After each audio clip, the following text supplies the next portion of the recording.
지난 25일 중앙선거관리위원회가 하윤수 부산시 교육감 후보의 허위 학력 기재에 관해 공직선거법을 위반했다고 공고했습니다.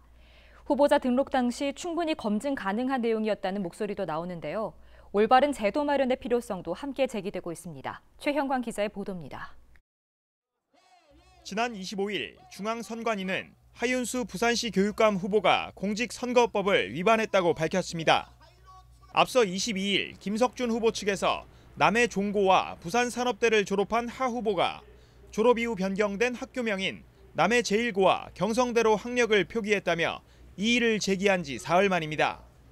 하 후보 측은 단순 착오로 인한 실수일 뿐 허위 사실은 아니라는 입장입니다. 학교를 졸업하시고 학교명이 바뀌고 이런 과정에서 생긴 해프닝 같은 상황이고요. 선관위 접수 당시는 아무 문제 없다고 답변을 받았는데 선관위에서도 그렇고 저희도 좀 당황스러운 상황이고요. 그리고 저희가 소명은 이미 한 상태고 현재는 이제 선관위 답변을 기다리고 있습니다. 공직선거법 64조 1항에는 정규학력 등을 게재하려면 졸업 또는 수료 당시의 학교명을 써야 한다고 명시되어 있습니다.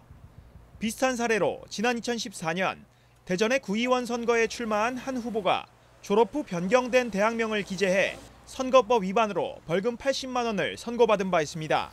이번 부산광역시 교육감 선거와 관련해서 논란이 되고 있는 학력 표기와 관련하여 공직선거법 제250조 제1항 허위사실 공표죄에 해당되는지 여부는 그 표기가 허위사실인지 후보자가 허위사실에 대한 인식이 있었는지가 쟁점이 될 것으로 보이는데 허위사실 공표죄에 해당되면 5년 이하의 징역 또는 3천만 원 이하의 벌금에 처하게 되므로 당선인이 선거에 있어 허위사실 공표죄로 인해 징역 또는 100만 원 이하의 벌금형의 선고를 받은 때는 당선은 무효가 됩니다.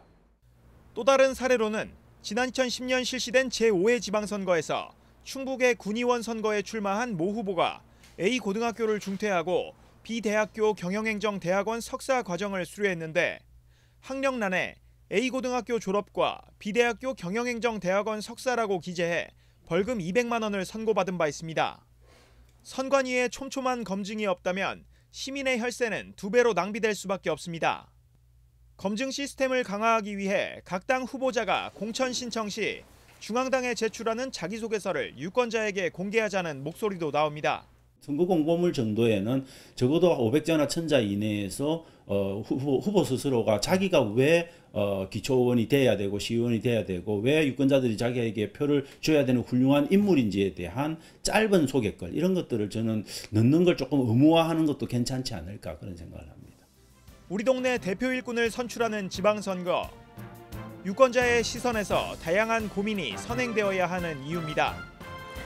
유권자의 한 표를 돈으로 환산하면 약 4,700만 원의 가치가 있다고 합니다. 이를 더 값지게 행사하기 위해서는 유권자의 알 권리와 선택권이 충분히 보장되어야 할 것입니다. HCN 뉴스 최현광입니다.